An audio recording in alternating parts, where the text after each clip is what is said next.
வணக்கம். இன்னைக்கு நம்ம இந்த வீடியோவில் சிஎஸ்எஸ்ல பாக்ஸ் சைசிங்னா என்ன அப்படின்னு பார்க்க போகிறோம். ஓகேவா? இது ரொம்ப இம்பார்ட்டண்டான கான்செப்ட். ஸோ இதை நீங்கள் டீப்பாக புரிஞ்சுக்கிட்டால் தான் உங்களால் உங்களோட வெப்பேஜ் கிரியேட் பண்ணும்போது எலிமெண்ட்ஸ் நம்மளால் கரெக்டாக ஹேண்டில் பண்ண முடியும். ஓகேவா? ஸோ இப்போ நம்ம ஒரு ஃபைலை கிரியேட் பண்ணலாம். index.html. ஓகே, பேசிக் கோடு நம்ம கொண்டு வந்துடும். இது லைவ் சர்வருக்கு நம்ம ஓப்பன் பண்ணி பார்க்கலாம்.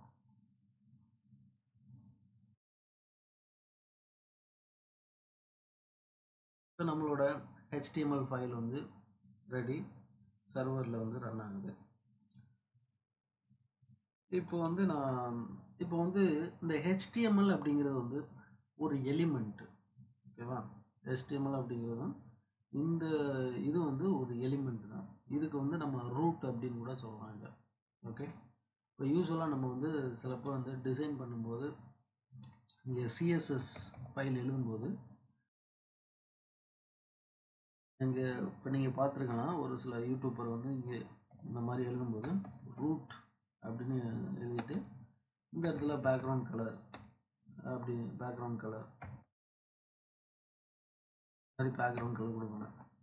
ஸோ இந்த ரூட் எதை மீன் பண்ணுது அப்படின்னா இந்த HTML குறிக்குது. இந்த டோட்டலாக இந்த HTML இது மென்ஷன் பண்ணுது, இந்த ரூட் அப்படிங்கிறது. ஓகே, ஸோ ரூட் அப்படின்னா இந்த HTML. இது இப்போ நம்ம ரூட்டுக்கு பதிலாக HTML எழுதினாலும் சேம் ரிசல்ட் தான் வரும். இப்போ நான் உங்களுக்கு காமிக்கிறேன் எப்படி. இப்போ நம்ம ஹெட் டேக்குக்குள்ள நம்மளோட CSS டேக் லிங்க் .css.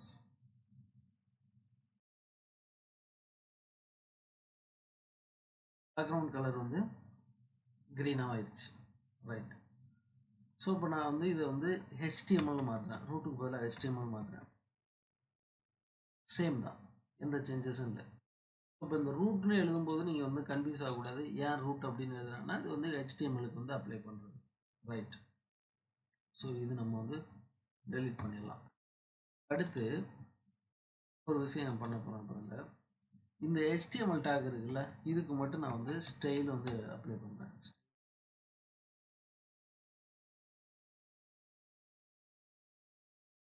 கலரும் கொடுக்கலன்னா அது டிஃபால்ட்டாக பிளாக் எடுத்துக்கலாம். இப்போ ஒரு பிளாக் வந்துருக்கு, ஒரு பார்டர் வந்துருக்கு. இந்த ஸ்க்ரீனில் உங்களால் பார்க்க முடியும், ஒரு பார்டர் வந்துருக்கு. இதுதான் நம்மளோட HTML ஃபைல் கவர் பண்ணக்கூடிய ஏரியா. இந்த பிளாக் லைன் இது ரெட்னு போட்டுருக்கோம். இந்த ரெட் லைன் தான் இந்த ரெட் கலர் இருக்கக்கூடிய இந்த பாக்ஸ் தான் உங்களோட HTML ஃபைல். இதில் இதுதான் HTML ஃபைல்.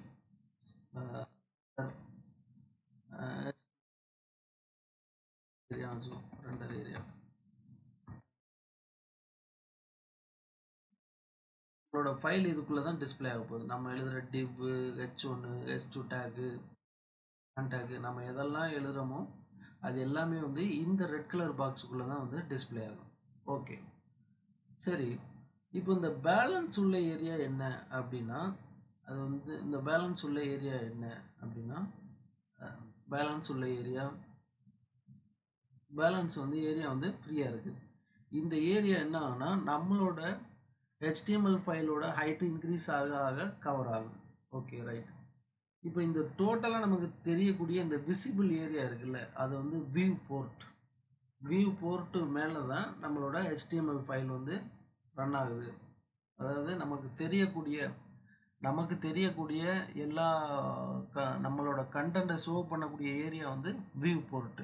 ஓகே, இப்போ நம்ம இந்த டெஸ்ட் பண்ணாமல் நம்ம ஜஸ்ட் இங்கே பாடிக்கு H1 பேக்ரவுண்ட் கலர் அப்படின்னு கொடுத்தோம் அப்படின்னா கவர் ஆகும். ஸோ இதுதான் நம்ம இந்த ரெட் கலர் பாக்ஸ் தான் நம்மளோட HTML area. Okay, right. So அதே மாதிரி பாடிக்கு நான் ஸ்டைல் எழுதுறேன். Style border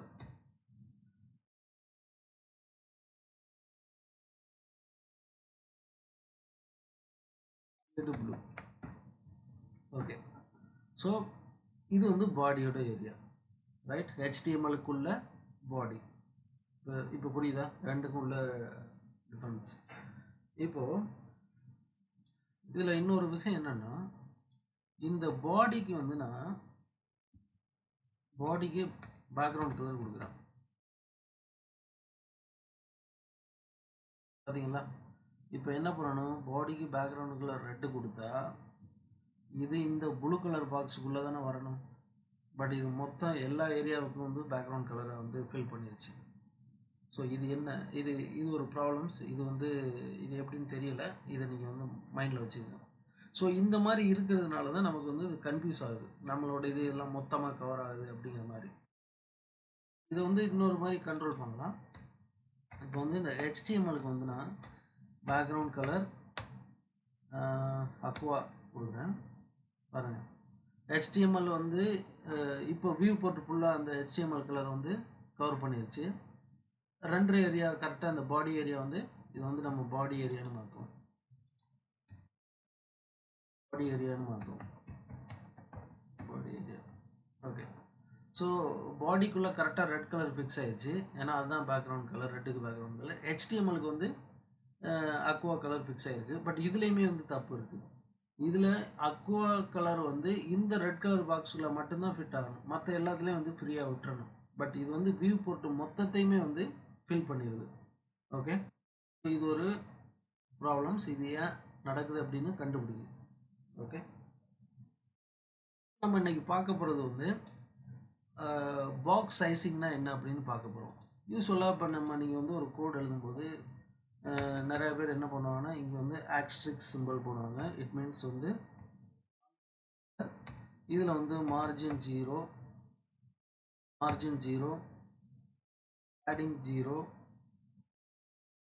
0, box sizing border box அப்படின்னு போட்டுட்டு அப்படின்னு எழுதிட்டு அதுக்கு கீழே அந்த மாதிரி கோடெல்லாம் எழுதுவாங்க.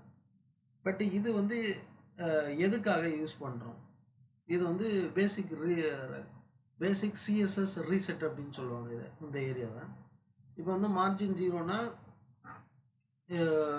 மொத்தமாக வியூ போர்ட்டை வந்து மார்ஜின் 0 பண்ணிடும், அதே மாதிரி எந்த பேடிங் இல்லாமல் பண்ணிடும். இது ஓகே. பட் இந்த இது என்ன, இந்த பாக்ஸ் சைஸிங் பார்டர் பாக்ஸ்னால் என்ன? ஓகே, பாக்ஸ் சைஸிங் பார்டர் பாக்ஸ்னால் என்ன, இதோட அர்த்தம் என்ன அப்படின்னு எனக்கு தெரியாது. ஓகேவா? நான் பிகினராக இருக்கும்போது இது தெரியாது. ஸோ இது மாதிரி எழுதுறாங்க, நம்மளும் எழுதுவோம் அப்படின்னு எழுதியாச்சு. பட் இப்போ அதோட கான்செப்ட் என்ன, ஏன் எழுதுறாங்க அப்படின்னு நமக்கு வந்து எனக்கு புரிஞ்சிருக்கு. அதை நான் உங்கள்கிட்ட எக்ஸ்பிளைன் பண்ணுறேன். Okay, right. இந்த பேக்ரவுண்ட் கலர்லாம் நம்ம எடுத்துருவோம். இப்போ உங்களுக்கு புரிஞ்சிருக்குன்னு நினைக்கிறேன். ஏன்னா மொத்தமாக எல்லாத்தையுமே வந்து இந்த எலிமெண்ட் வந்து கவர் பண்ணாது. HTML எலிமெண்ட்டும் பாடியும் மொத்தமாக கவர் பண்ணாது. நம்மளோட கண்டென்ட் இன்க்ரீஸ் ஆக ஆக தான் வந்து அதோட ஹைட் வந்து டிசைட் ஆகும். ஓகே, இப்போ வந்து div டாட் பாக்ஸ் அப்படின்னு ஒரு பாக்ஸ் ஒன்று கிரியேட் பண்ணுவோம். இது பாக்ஸ் 1ன்னு வச்சுக்குவோம். இது div டாட் பாக்ஸ் 2. இது ரெண்டுக்குமே வந்து நம்ம வந்து வித் அண்ட் ஹைட்டு செட் பண்ணுவோம். பாக்ஸ் 1 இது 250 pixel, height 250 pixel, border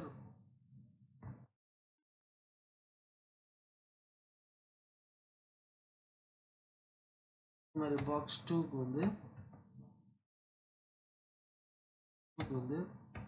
with 250 pixel,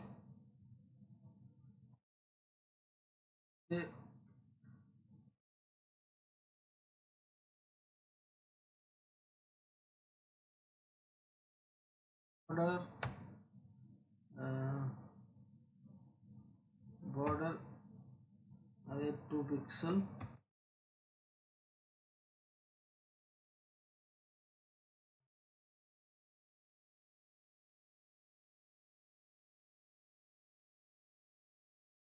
நமக்கு வந்து இப்போ இது இந்த மாதிரி இருக்குன்னா ஃபுல் ஜூமில் இருக்குது.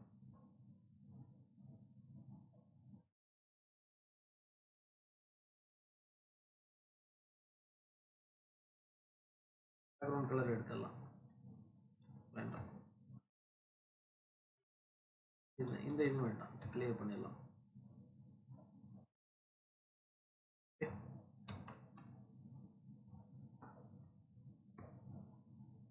ரெட் கலர் இருக்கு, ரெட் கலர் இங்கே அப்ளை இருக்கு, ரெட் கலர் பாடி இருக்கு. ஸோ இது ரிமூவ் பண்ணிடலாம். Okay right. இப்போ இதுக்குள்ள நம்ம வந்து ஒரு H1 டேக் எழுதுவோம். இதுக்குள்ள ரெண்டுக்குமே வந்து ஒரு H1 டேக் எழுதுவோம். H1 டேக்ல வந்து வெல்கம்.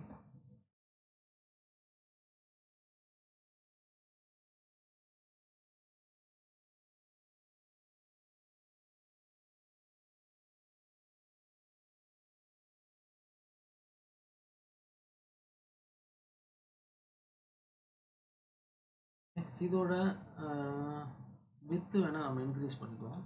கொஞ்சம் வித்து வந்து ஒரு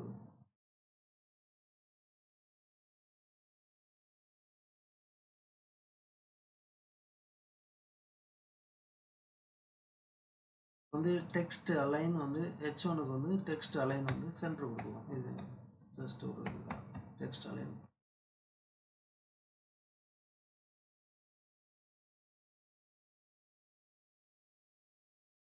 இதை வந்து இன்ஸ்பெக்ட் பண்ணி பார்க்கணும். இன்ஸ்பெக்ட் பண்ணி பார்ப்போம். H1க்கு வந்து நம்ம பேக்ரவுண்ட் கலர் கொடுப்போம்.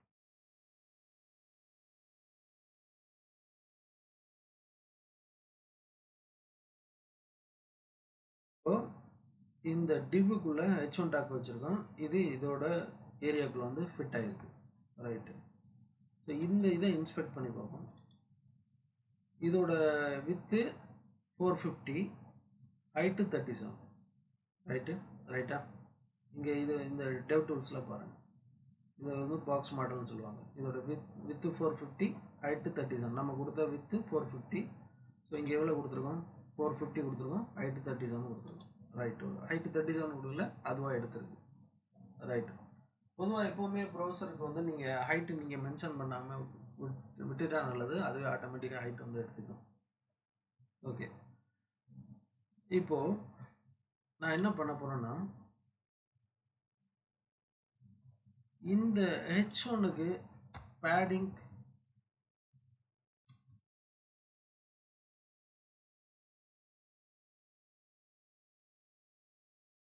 வந்து நம்ம பேடிங் கொடுக்க போகிறோம். H1க்கு வந்து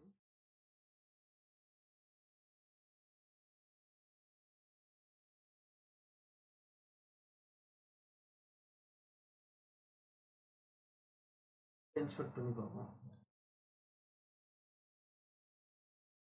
இதோட வித் இன்க்ரீஸ் ஆகிருக்கு, H1ஓட வித் இன்க்ரீஸ் ஆகிருக்கு. ஓகே. பாக்ஸ் 1ல் வந்து நம்ம வந்து பேடிங் கொடுப்போம்.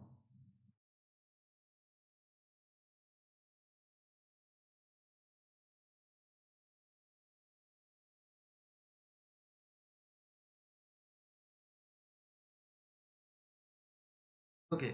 பேடிங் 25 பிக்சல் கொடுத்துருக்கோம். இப்போ பாருங்க, இப்போ இது கண்டென்ட் வந்து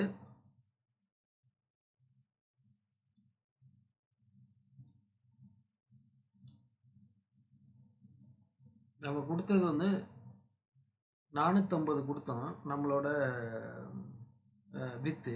பட் இங்கே 450, 25, 25, 450 மாறிடுச்சு. இப்போ இந்த ஒயிட் கலர் ஏரியா தெரியுதுல்ல, அதுதான் நம்ம கொடுத்த ஏரியா.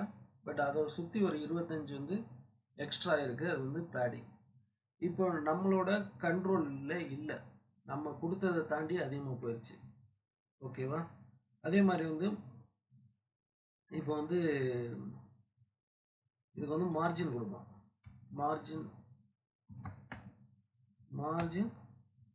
25 பிக்சல்.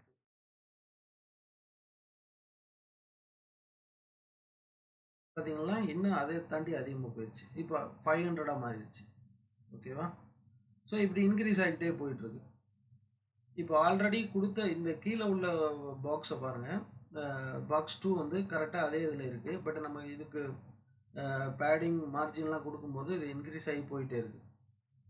மார்ஜின்ங்கிறது அவுட்ரு தான், ஜஸ்ட் இந்த பார்டரோட அவுட்ரு தான் மார்ஜின். பட் இருந்தாலும் நமக்கு வந்து வித் வந்து இன்க்ரீஸ் ஆகி போயிட்டு இருக்கு. இப்போ இதை கண்ட்ரோல் பண்ணுறதுக்கு தான் நம்ம வந்து பாக்ஸ் சைஸிங்கிற ஒரு கான்செப்ட் வந்து உள்ளே கொண்டு வரோம். யூஸ்வலாக வந்து இப்போ வந்து பாக்ஸ் சைஸிங்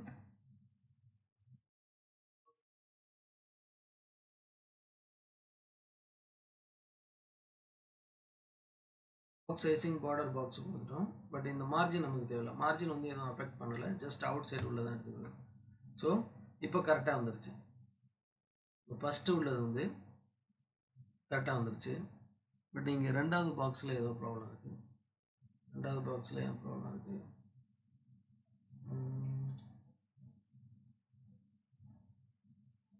ரெண்டாவது பாக்ஸில் ப்ராப்ளம் இருக்குது. ரெண்டாவது பாக்ஸே வந்து நம்ம வந்து பாக்ஸ் சைஸிங் பார்டர் பாக்ஸும் வரும். ஸோ அதில் வந்து இந்த சிஎஸ்எஸ் ரீசெட் பண்ணாததுனால இந்த மாதிரி ப்ராப்ளம் வருதுன்னு நினைக்கிறேன். ஸோ அது வந்து மார்ஜின் 0 பாடி 0 கொடுத்தோம், இது பேடிங் 0 கொடுத்துருவோம்.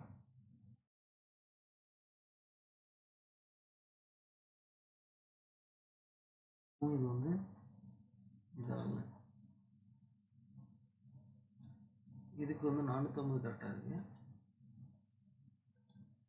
இதுக்கு வந்து 396 ப்ளஸ்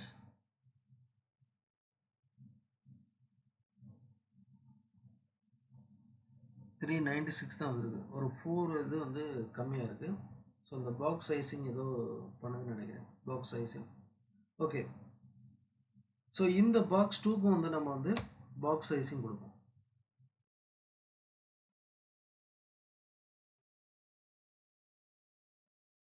கரெக்டாக வந்து ஃபிட் ஆயிடுது. ஓகேவா?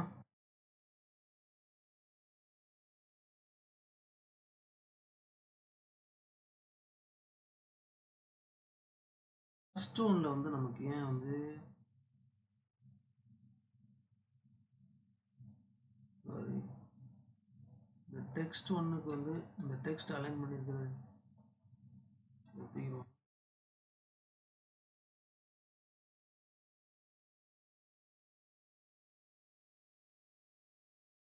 ஏன் வந்து இதுக்கு மட்டும் இந்த மாதிரி இருக்கு?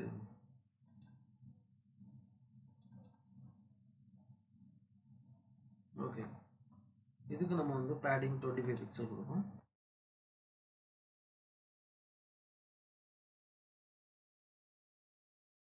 இப்போ ரெண்டுமே வந்து கரெக்டாக வந்து அலைன் ஆயிருக்கு.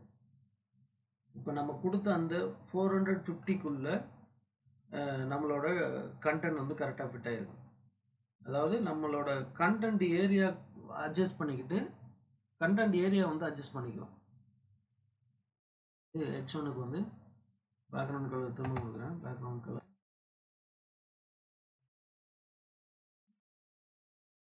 கண்டென்ட் ஏரியாவை குறைச்சிக்கிட்டு பேடிங் அதுக்குள்ளே வச்சுக்கிறோம். நம்ம பாக்ஸ் சைஸிங் கொடுக்கல அப்படின்னா நம்ம கொடுக்கக்கூடிய வித்தை தாண்டி அதிகமாக போயிடும். இப்போ யூஸ்வலாக வந்து ப்ரௌசர் எல்லாத்துக்குமே டிஃபால்ட்டாக ஒரு ஒரு ஒரு செட்டப் வச்சுருக்கும். யூஸ்வலாக எப்படி இருக்கும் அப்படின்னா பாக்ஸ் சைஸிங் கண்டென்ட் பாக்ஸ்ன்னு இருக்கும். இதுதான் நார்மலாக உள்ளது. இது வந்து நார்மலாக உள்ளது. இந்த கண்டென்ட் பாக்ஸில் கொடுத்தோம்னா நமக்கு பிரச்சனை வரும். ஓகேவா? ஸோ நீங்கள் ஒரு வெப்சைட் டிசைன் பண்ணும்போது இந்த மாதிரி சின்ன சின்ன ட்ரிக்ஸ் எல்லாம் தெரிஞ்சுக்கிட்டால் தான் உங்களோட இதை வந்து கண்ட்ரோல் பண்ண முடியும். ஓகேவா? இது எல்லாம் தெரியாமல் நம்ம வந்து ஒரு இது வெப்சைட் டிசைன் பண்ணுறோம் அப்படின்னா கண்டிப்பாக அது வந்து பர்ஃபெக்டாக இருக்காது. ஸோ இந்த மாதிரி ட்ரிக்ஸ் எல்லாம் இருக்குது. ஸோ இது உங்களுக்கு யூஸ்ஃபுல்லாக இருக்கும்னு நினைக்கிறேன். தேங்க்யூ ஃபார் வாட்சிங்.